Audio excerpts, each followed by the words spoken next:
It's the leading cause of death for Americans 18 to 45 years old. Fentanyl overdose. That is according to the Drug Enforcement Administration. So the question is, what's being done to stop it from getting into our communities? We took that question to Pennsylvania's top prosecutor. Here's part one of our investigative series, Fighting Fentanyl. The deadliest drug epidemic in our history is being driven by fentanyl. Fentanyl is in everything.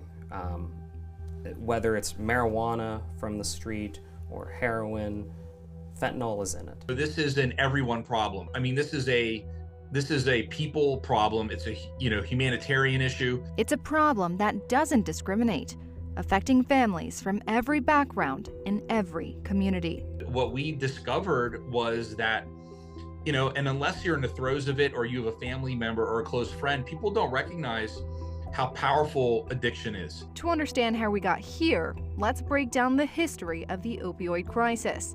The CDC says there are three distinct waves: prescription opioids, heroin, and now synthetic opioids like fentanyl.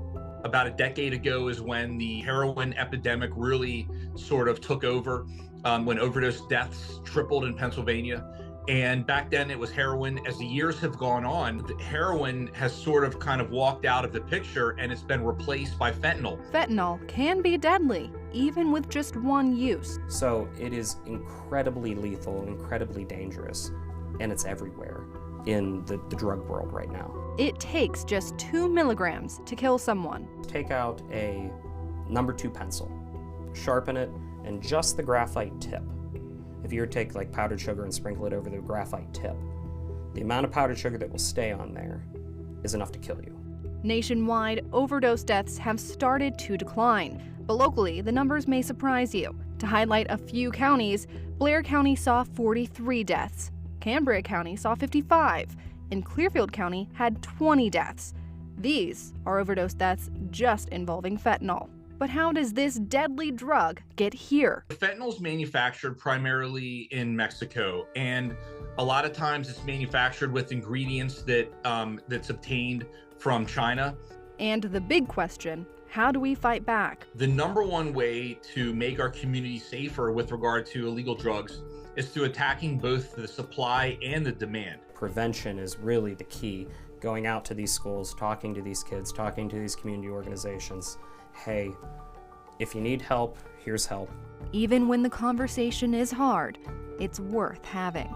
The margin of error in today's world is a lot less than it was, when I was a kid, and I think it's just important for us to recognize that. When an overdose happens, first responders use Narcan. Sometimes it works.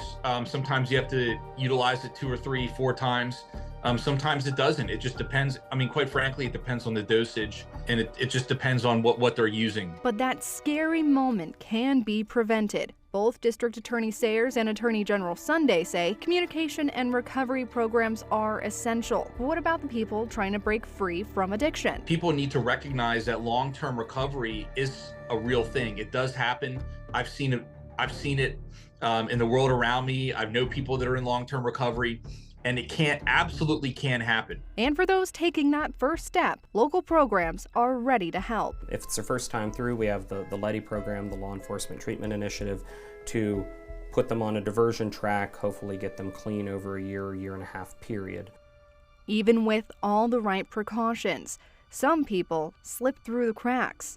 The only way to fully stop overdoses, The best way is to not use illegal drugs. For those who deal these deadly drugs, the consequences are severe. There's a charge called drug delivery resulting in death in Pennsylvania.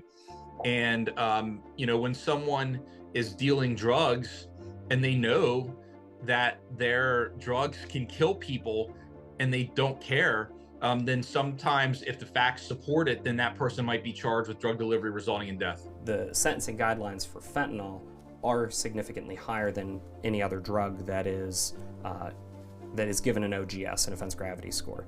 So the legislature and the Sentencing Commission have recognized that fentanyl is a serious problem and have made the guidelines appropriate for those. Now, I say appropriate, but I would still like them to be higher. Behind each case and each statistic, there's a family living with the loss. A few days after that initial call, another detective called and said, your daughter was a victim of a homicide. Been a gun or a knife, but it wasn't a gun or a knife, it was fentanyl.